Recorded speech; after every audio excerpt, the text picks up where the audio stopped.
First of all, thank you for joining. Those of you who had joined us earlier, we were just chatting and catching up with Denise. She's been doing some amazing things in Germany. As it seems like Germany is a hub, but she's reaching out to many countries and um, supporting people through transition. And I think this is perhaps one of Denise's greatest qualities that I've noticed in her. There's many. You can tell she's a very good orator, and she's has insights that she can share with you. But tonight we have Denise with us. She's going to be speaking on embracing struggle, leveraging failure. Denise has worked in TV news in the BBC when she was here, as well as the Canadian Broadcasting Corporation when she was based in Canada, for over 4 decades. And I hadn't realized it was 4 decades. Not looking at you now, it doesn't look like it could be 4 decades. But for over 4 decades, Denise has been a teacher, a facilitator. She's a published, well-received author in sci-fi that I've only just discovered. And she has been a meditator with the organization. She's currently based in Munich, Germany. At the end of Denise's talk, all the questions you send us via the question and answer link in your email, we will be putting those to Denise on your behalf. So there will be a chance to ask questions, so don't hesitate to send those questions through. Denise will also do a short meditation based on her talk before she receives your questions. So Denise, over to you. Look forward to hearing what you've got to share. Thank you. Thank you so much, Arti, and Om Shanti to everyone at Inner Space and all of you who are joining on Zoom and Facebook and in different places. Embracing struggle and leveraging failure.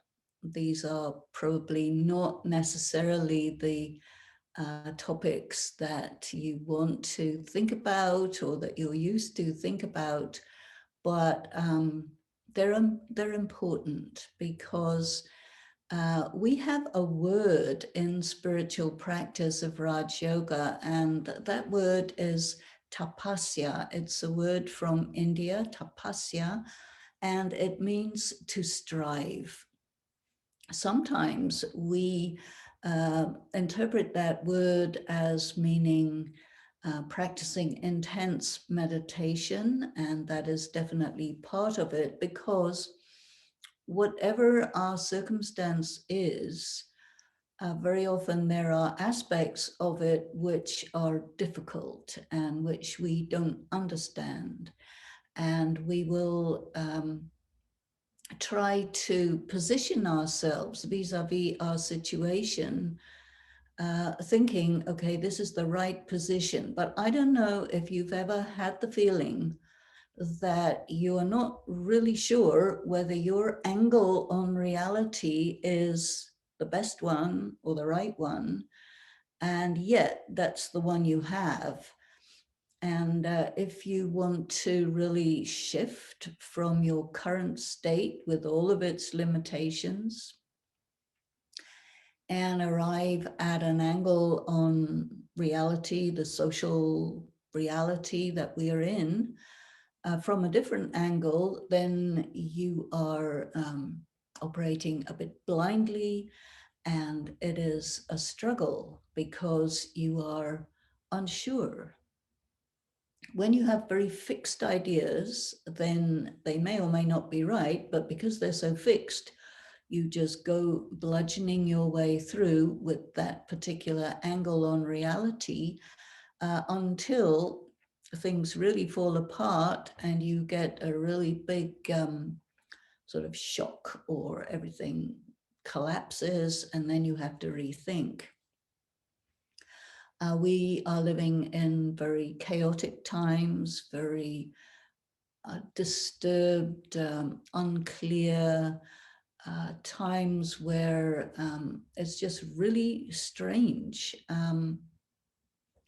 And I think, just to be topical, the circumstances of the last couple of days where the president of the United States was accused by a large number of people in high places of inciting insurrection against the country. And this is so strange because you see a country which is really divided, and you see a lot of people who are having a very fixed idea about what's real, which actually isn't real. And then you have other people whose idea about reality, I think, is more connected with what is real. And then these two communities are huge, and they are at loggerheads with each other. And we see this in many different areas. So I think the struggle that I want to talk about today that we need to embrace is really the struggle to figure out for the self what is the angle on reality that I need to adopt, which is real, which is right, and which may be different from the angle that I grew up with and that I figured out in my own thinking. Perhaps my personal ethical policy that I have worked out through my whole life is not exactly quite right. Perhaps my perception of people is biased, and the circumstances that we're in are demanding that we rethink all of this. Now, for me, I feel that I'm at a great advantage because I've had the opportunity to study matters of spirituality and to practice meditation and so on for 45 years. So I have access to a lot of different views about what reality is. And then you take all of these, and with that, you formulate your personal angle. But circumstances are such that they tend to challenge your assessment, and eventually you have to let go of how you thought everything is. And then you're really in struggle because you have to really think, okay, what is my identity? Identity is a big issue. I think most people think about their identity in terms of their nationality, but we live in a very pluralistic society, and you have divided loyalties. You may be living in Europe, but your roots are in Africa or Australia or America or the Middle East or India or China. And so you carry with yourself your roots, and then you try and put roots in another place which maybe doesn't understand you, doesn't like you. And so you have to adopt a way that allows you to fit in and integrate, but yet you find yourself in the struggle that on the one hand, you want to be part of where you are, and on the other hand, you don't want to deny what you are in terms of how your being is constructed on the basis of your traditions, your background, your culture, your very, very subtle attributes of your identity that that make you think of yourself as fundamentally a good person. And if you have to go against that in order to advance in a new society or a new community or a new environment, this puts you in an ethical dilemma, which is very uncomfortable. And so there is this struggle to figure out what is the right way to make a balance and integrate all the different elements of your struggle so that you actually arrive at a solution where everything is what you can say is in order. One of the words that we use when we're in struggle is should, ought, ought not, has to, must, these modal verbs. So you find yourself in a situation and you make assumptions about that situation. Maybe you come into a world where there are many words used that correspond to that word. Like if you go into a spiritual community, there are words about spirituality like love and peace and cooperation and harmony and all of that. So you say in good faith, okay, I will adopt these values. They correspond to who I am. And I will assume that the people who are talking about these values are also embodying them. And then you carry on and you find that what people say and what they do is not the same. And it is a big question when you hear this expression, walk your talk. Because everyone has some degree of double standards. To some degree, it is understandable or acceptable, but there's some kind of invisible line, which when it gets crossed, then it creates a lot of disturbance in someone who is observing that. So you're in an environment where everyone talks about love and peace and harmony and integrity. And your interpretation of those words is yours. And the people that you're interacting with, they're using the same words, but they define them and interpret them differently. And so you find yourself in a position of struggle. And you experience that they do not respect who you are, they do not understand you, they do not appreciate your contribution, and they are basically in a competition where, as far as possible, they would like to gain the upper hand, and you are out of the running as far as possible, because the world we live in is highly competitive. Even then, people say, no, we should be cooperative and nice to each other and all of that. But the double standards come in and you find yourself in a struggle. If you are at the losing end of the game, you are very unhappy about this. And this is where the question of the second part of our discussion today comes in, leveraging failure. Because when you approach your situation in good faith and you assume that the others around you are also acting in good faith and that you don't question these assumptions, and then all of a sudden things go very differently from how you expect, and then you find yourself in loss, rejected, maybe character assassination is going on, you are being described as not okay as a person, and you feel that this is injustice, it is unfair, it is illegitimate authority put against you, and you are in a position where you feel you failed. Everything went against you. You lost.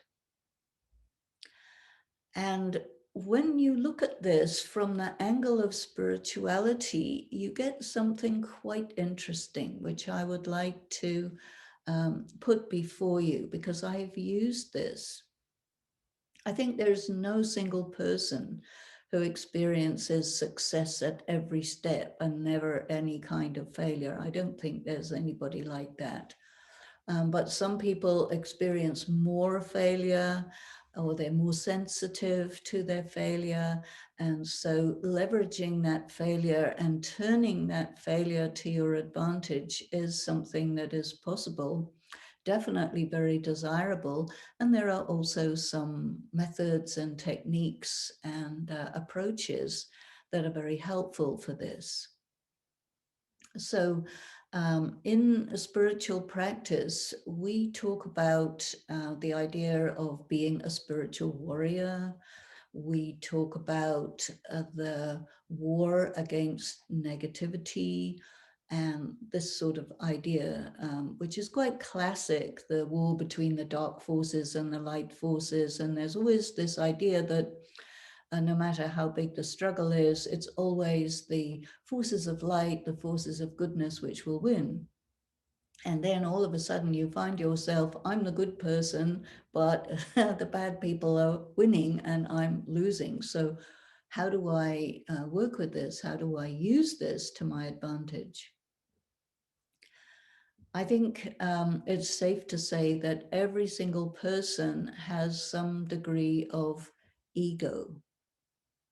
And ego is something we talk about a lot in spirituality. And the idea is to become free from ego, but the difficulty is to define what exactly this ego is. Now, sometimes we talk about it as false ego. And so we mean that there is a true sense of identity where you're in your personal spiritual power, you are feeling completely in your self-respect, and you are fine. I think the practice that I'm particularly interested in the moment is, what does it take to be absolutely real, absolutely in your power, but with no protection at all? So this ego is a form of protection that you bring up whenever you are challenged or attacked in social situations, business situations, whatever. So when we find ourselves in a situation of struggle, and that there is a competition going on where we think there shouldn't be, that some injustice is going on which we think is not right, and so on, and we are attacked by it, you feel attacked, so you will definitely bring up your ego mask. And that could be an attitude of righteous indignation. It could be an attitude of, those people are doing something unlawful, they ought to be punished for it, and somebody should do something about it, and somebody should stop it.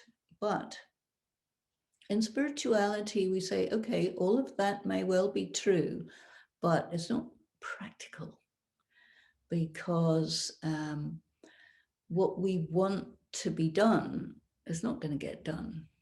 And so we will say, okay, this is a test for me.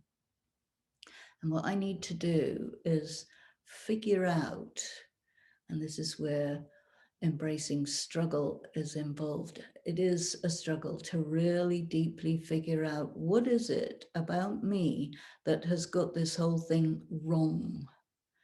And what do I need to do to shift, to reset myself, so that I understand clearly what the deal is, and that I adopt an angle of approach which is appropriate, effective, and suitable, and give up my other old way, because the old way is ineffective, it's not right, it's nothing to do with the situation, and it's not who I am.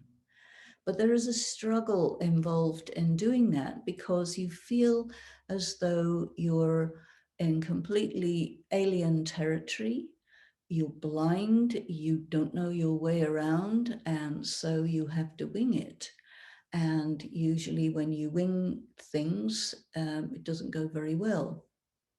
So there is a struggle. It's an internal struggle to sit with yourself and really figure out. Nobody will tell you, nobody will help you, to sit there and figure out what is going on here. What is the lesson for me? What is it that I am blind about? What is it that I'm not seeing? And the thing that will be the most helpful of all to actually to actually get us through this struggle is failure. And so we think in spiritual practice, we think of failure as something really positive. But most people, they have fear of failure. And when they do experience failure, they really feel bad and they want to avoid and blame and all of that. But very few people think of failure in such a positive way that they can actually sit with it and learn from it and turn that failure into the very thing that carries you from your condition where you are really not doing things right to a place where you're awake, you're aware, you got it, you understood the message, you do not have resentment at all, you embrace the failure and you use the failure to your advantage. And this requires a lot of inner strength. So it's a bit of a paradox, because the reason you fail is because you don't have the inner strength. And yet, if you are willing to go through it and accept it and endure the pain that goes with it, the shame, the embarrassment, the exposure, then you can transcend the problem and shift yourself to a personal evolution, a spiritual transcendence, you can almost say. And once you see it, well, you're not blind anymore. And the you that you used to be doesn't exist anymore, because you become someone else by seeing clearly. And this can happen quite rapidly. Of course, this kind of test will have to happen again and again to make sure that you're in your new position, your new sense of self, with your new angle on reality, and you do not buy into the propaganda. I'm calling it propaganda with a reason. The propaganda that people who talk about words like integrity and purity and honor and nobility and so on will not necessarily live that way. And very often, even these words will be used as a smokescreen while somebody is doing something for their own personal advantage and trying to get you to be naive, which is not a virtue. So you naively buy into this propaganda, and then you get caught out and you get taken down. And you say, what happened? You know, how is this possible? all these people who I thought were good are really bad, and what's going on? But it's all about growing up. And sometimes people grow up at the right age, but a lot of people grow up really late. But anyway, better late than never. And we have to understand that trusting someone should not be done just like that. Trust is built over a long period of time, and you have to test people. You have to look at what they're doing and see if it is consistent, if it is coherent, and you need to understand the signs. That when somebody is conning you, when somebody is trying to pull the wool over your eyes, and get you to fall into their trap, so that they come out on top and you lose out. This is, in a way, the law of the jungle. Maybe we think, oh, we should be really civilized and there shouldn't be any law of the jungle. But the thing is this, that if you want to be a person of integrity, nobility, and all of these things, you must expect that others will not be like that.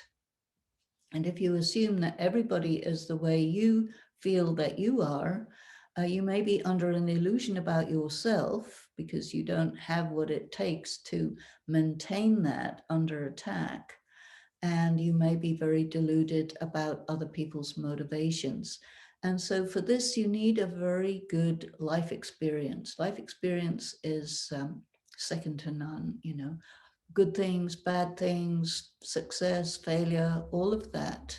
It says in the Gita, the Bhagavad Gita, that we need to be in a state of equilibrium in regard to success and failure, and being honored and dishonored, and recognized and not recognized, and things going well and things going badly. We have to practice equilibrium. And if we don't get any tests, how are we going to practice equilibrium? How are we going to prove that we have something if we haven't gone through test after test after test? And so all of these tests are there to oblige us to step up and to be real, to understand the details of the reality of the world.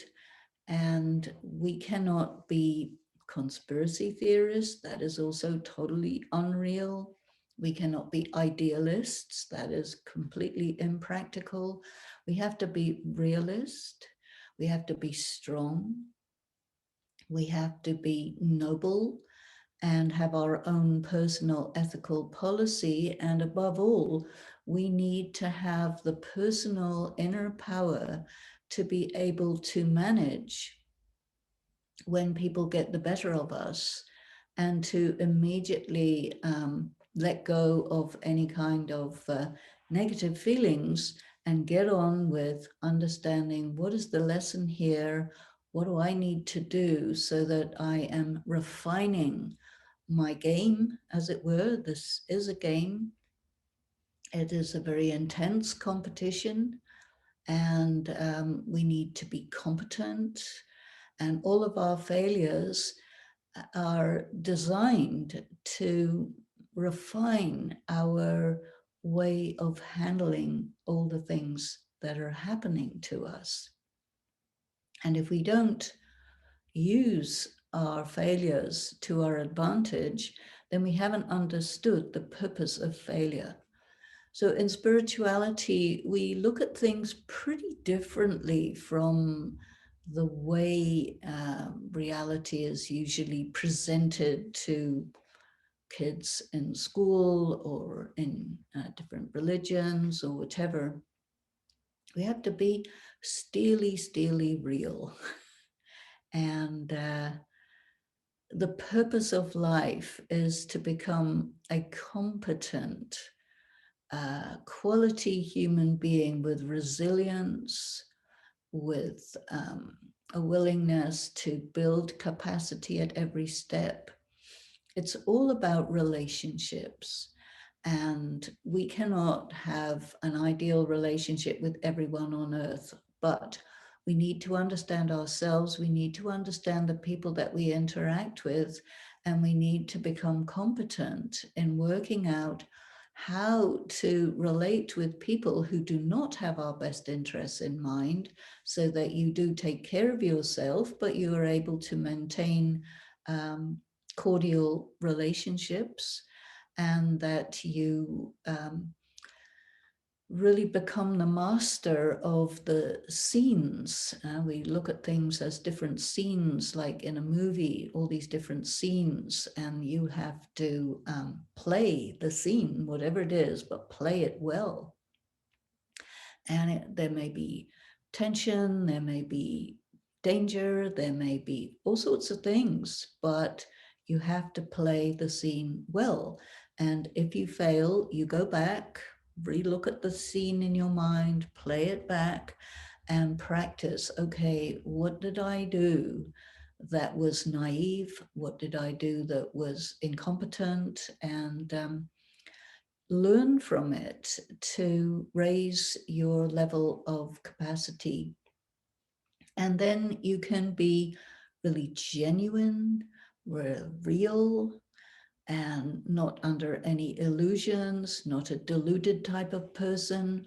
And I think ultimately you can be in this stage where you are really strong and unprotected. Unprotected is good because that means you're not going to operate behind any ego mask. You can be yourself totally and completely, absolutely open, vulnerable, but at the same time invulnerable, because you are so strong, because you have taken advantage of all these lessons of life.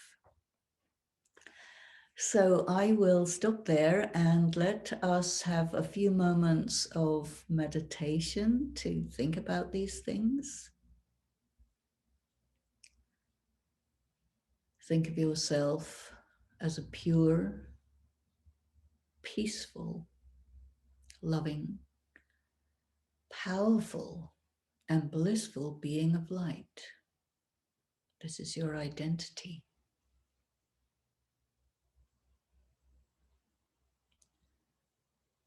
Many people will try to pull you away from that sense of self, but practice.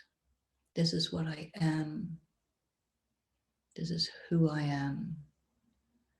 And from this place, I come into action through my body in the different scenes. And I'm okay with whatever it is. I am connected with the divine source. I take time to take power into myself. I look after my being.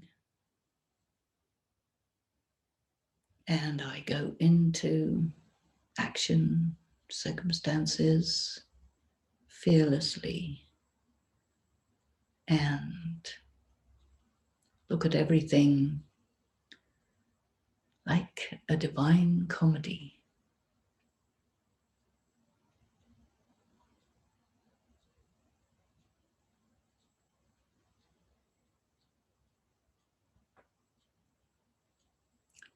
Thank you. Om Shanti. Thank you, Denise. So back to the questions. Denise, I have been working a lot on myself at this point. And at this point, I can finally stay in the now. But for other reasons, I finally concluded that all my issues come from the fact that I do not love myself. And here is where I struggle. And it's so frustrating, especially during one of the many types of meditation. And I can't manage to find the love for myself anywhere in my body. How can I love myself? Well, let's use a different word. Honor who you are. This is, I find, a better word, because loving yourself, you're thinking you have to have some sort of an emotion which is directed towards yourself and make you feel good. And that's not really what love's about. But people think of it like that. But if you use the word honor yourself, who are you? What do you stand for? What are you? And honor that. That is a very real aspect of love, which is not to do with assessing whether you love yourself or not on the basis of some feeling that you may have towards yourself. It's more like an angle of vision towards yourself. Do you honor that you are a pure, peaceful, powerful, loveful, blissful being of light? Do you honor the fact that you are important in the eyes of God? Do you honor the fact that you are a person of integrity and that you do your best no matter what, and it doesn't always work out, and that doesn't mean that you're a failure? It's life is like that. Do you operate on the basis of enlightened self-interest? This is a big one. Do you do what you do because there is benefit for you, but not at the expense of anyone else? This idea of enlightened self-interest is a really very, very good one. And you know, if you start to think about yourself in these sorts of ways, you will realize that, yeah, you do love yourself, but loving yourself is not about raising some kind of pink cloud and floating around in that. That's not love, you know. So, what do you mean by honor yourself? What does that mean? How does that look? Um, the opposite of honor is dishonor. You know, do you do things which are against your conscience? Do you do things which put you in loss just because of pleasing somebody else? Do you make choices which you think other people will approve, but which you don't really want? Things like this. Okay, okay. Now there's a number of questions in chat, so I'm going to run through those. How can you learn from a repetitive mistake you are making when you can't see the root of it in yourself?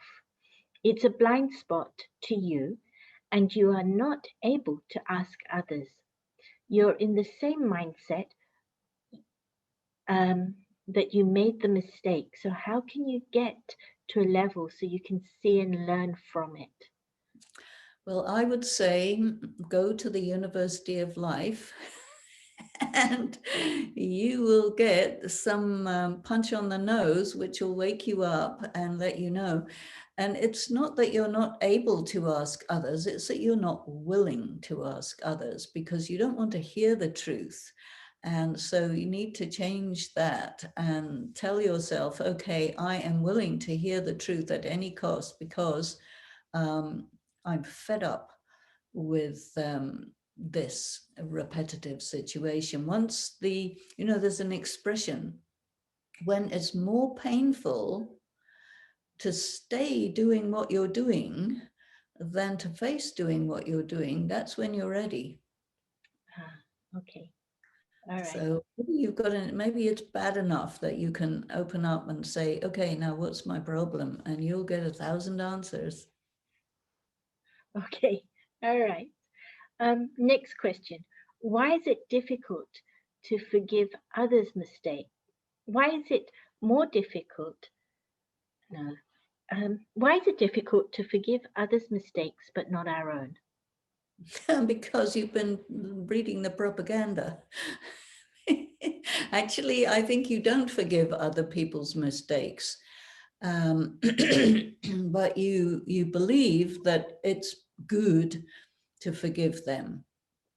But excuse me, I think mostly you you let it be because you think it's good, and then you have been listening to all this propaganda that you have to be perfect and this and that and the other. I mean, there's so much of that going on, and it's really brainwashed people. So you need to kind of wash your brain from that brainwashing and be really real. Usually, you know, forgiving people, I don't agree with the concept of forgiveness anyway, because I subscribe to the idea of karma. And so instead of forgiving, I say, okay, let go. If somebody did something against me that wasn't good, you either deal with it or you let it go. And if you deal with it, you confront them, you work it out. That's a much better thing. And then you arrive at a conclusion. It's a negotiation skill that's involved. And with your own self, you know, the messages that we receive are all about you have to be extreme, perfect, this, that, otherwise you're a no good, desperate, horrible sinner, and you better go to hell as quickly as possible. You know, what is this? You've been reading the wrong newspapers. Okay, thank you. Um, do you think people build themselves shields and then don't allow them to feel?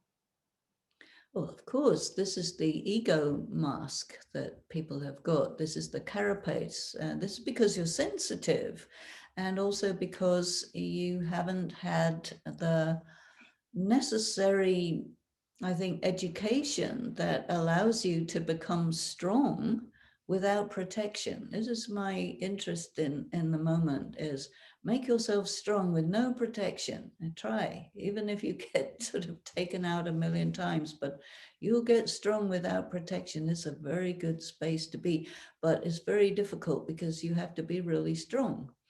But how do you get strong is the key question. And for that, you need to take power from the supreme being, from the divine intelligence. And that means meditation.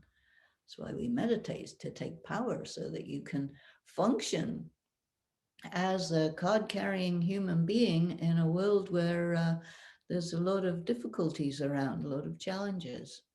Hmm. Okay, next question. Is it right to fight in court for your rights to inheritance? Or should you let it go even when you know that it would help you a lot? Well, of course, it's right to fight in court for your inheritance. You have rights. You need to understand that you have rights and you should claim them. And the other people will make you feel bad about it because it's easy for them to get you to not stand up for yourself, and then they can just take it away from you. But don't allow that. Why? That's your right. Hmm. What was the difficult situation you faced, and what was the wisdom you used to overcome it? Oh, I think that there are thousands of difficult situations, but my problem is whenever I get past them, I forget them. So I don't know. But the wisdom that I am, you know, playing with at the moment is this idea of being without protection, strong without protection, because all of these, you know, ego masks and so on that you put on are all about preventing yourself from getting wounded or injured or attacked or whatever that you don't like. But if you are strong, then all of these things that come to you, you have the power to deflect them and handle them as they come. And you don't need to stand behind big concrete walls to avoid them. And one difficulty after another, after another, after another is what is needed to actually bring yourself out behind, from behind those protective places and stand up and face and stand up and fight. Hmm. Yeah. Okay, next question. Do you have any tips on not allowing failure to sink people into depression, particularly children? I think with children, you have to really be there for them and frequently and a good amount of time so that they feel comfortable to tell you what they're feeling. And then you can share your how you handle that sort of thing and give them a bit of boost and confidence. And, you know, children really need to feel that there's somebody that they can talk to and who can give them advice and not just all the time sort of reject them and tell them, oh, you should be strong or you should be this or you should be that, because children are very sensitive and the world is extremely cruel. And so they need to learn how to be strong. And elders who are really with them can show them how to be strong if you are strong. But if you have weak adults around you, then you're going to get depressed. That's the trouble. Okay, all right. Wow. Next question. I regret my whole life, my values. I've avoided closeness with people and have missed so much in life. How do I reverse that? Well, if you say to the universe this statement, which you just did, you just put it right out there, and be open, and you will find people or some special person who will come into your life, and open yourself to that. It's never too late. And just be willing to learn all the things that you would have learned along the way from very young age, and you can learn it at a later age. It's not going to be painless by any means. It will be very painful, but go through the pain and do it anyway, and you will feel good, your heart will open, and you will say yes. Okay. Okay. The next question. I have recently challenged a friend for something they said to me. I talked with my friend about what they had said and they apologized. Then, in a text message, they said they cared for me and had not said this before, as they wondered if this would affect our relationship. I now feel uncomfortable with the situation. I'm feeling I want to end the relationship. Dot dot dot. No, no, no, not at all. This is your fear of intimacy coming up. So somebody says to you they really care for you, then you need to say back, thank you so much. I really am happy to hear this, and I really care for you, and keep going. You know, don't end the relationship just because it suddenly became real and you initiated it. And that means you've got to continue, because once you open up that road, keep walking along it, and, you know, allow yourself to do what you need to do in a relationship, which is you have to speak about things, you have to be willing to cry, to get angry, to work through stuff. All of that is very, very healthy. Thank you. How do you handle a relationship that seems distant emotionally and yet offers practical support? Well, I think again, you need to open up your heart and be present emotionally for the other person, because it seems like you're just wanting the other person to do all the emotional part, and you don't want to, because you don't want to um, be hurt, you don't want to get wounded. And in a relationship, you have to be willing to take risks. It's all about risks. Mm. anyway. Mm. Otherwise, you'll just regret, and you'll die, and on your tombstone it'll say this one didn't actually live. Try again next time. If you believe in reincarnation, but otherwise, oops, Mm. it Mm. may. Okay, final question. What is the divine? Is it within us, or is divine what people in faith talk about? Ask yourself this question. Do you believe in God? And what does that mean to you?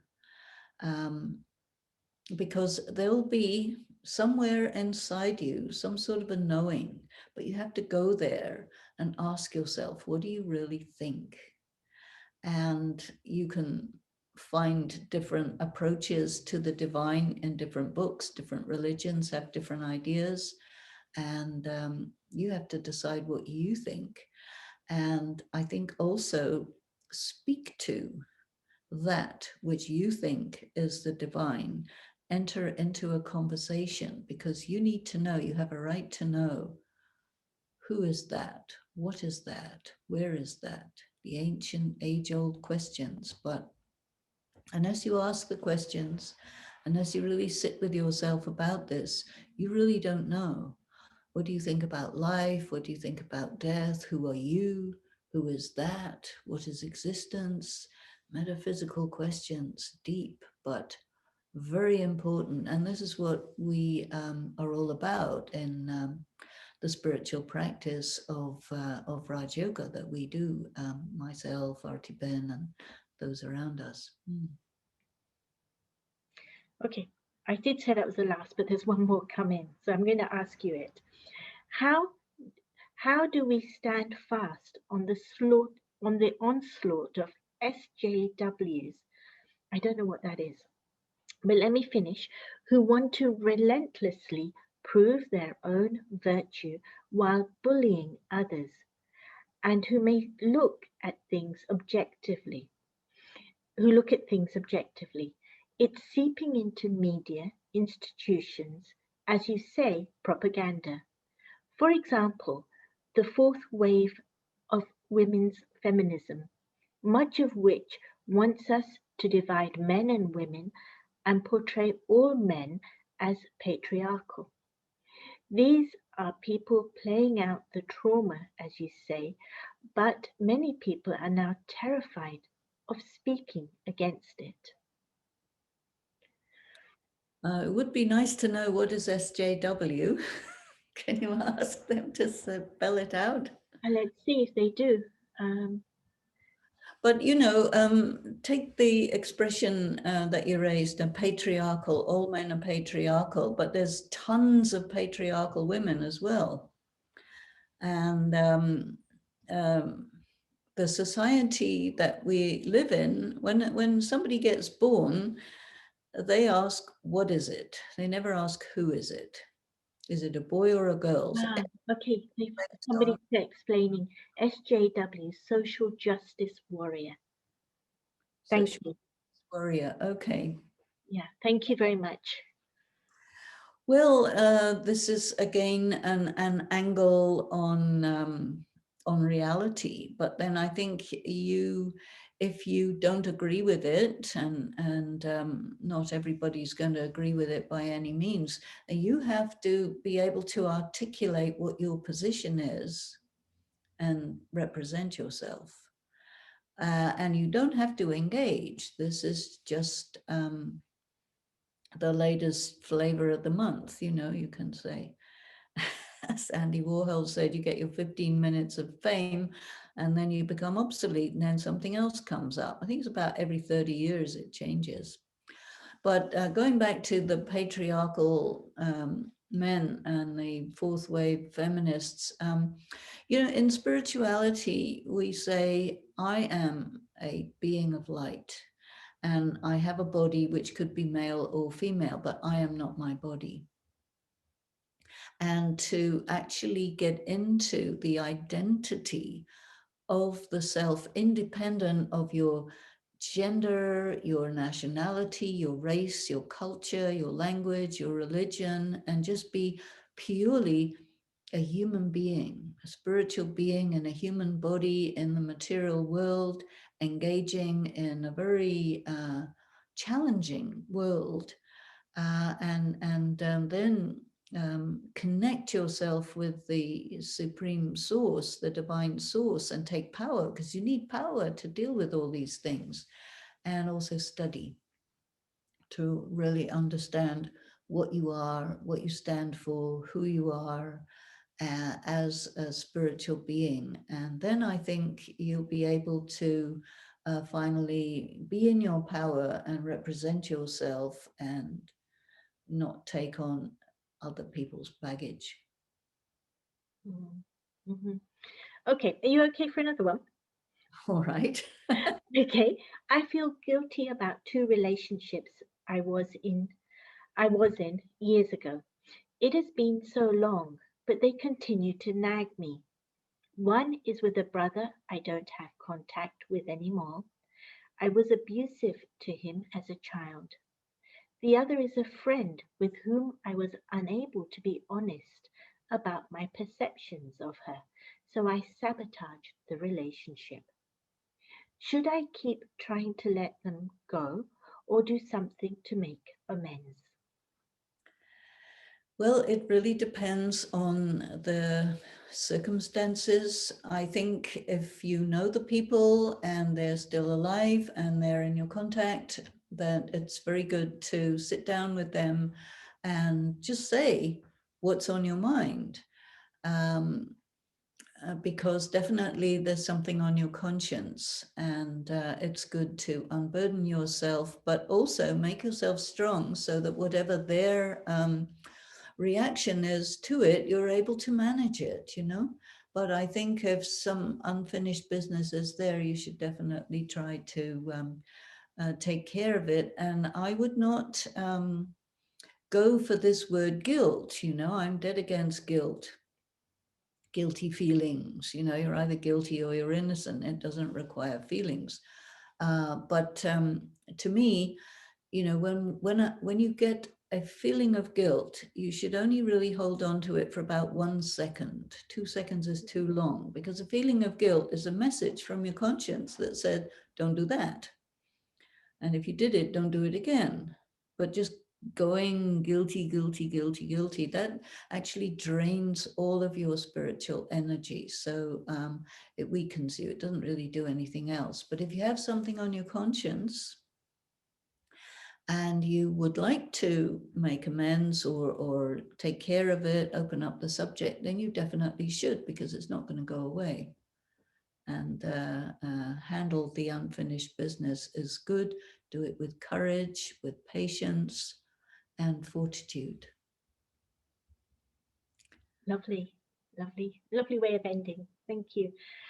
Denise, there have been so many people who have said thank you for sharing your wisdom, your insights. And from our side at Inner Space, we'd like to say thank you for making the time. I know you rushed back to be with us, so thank you very, very much for making that time.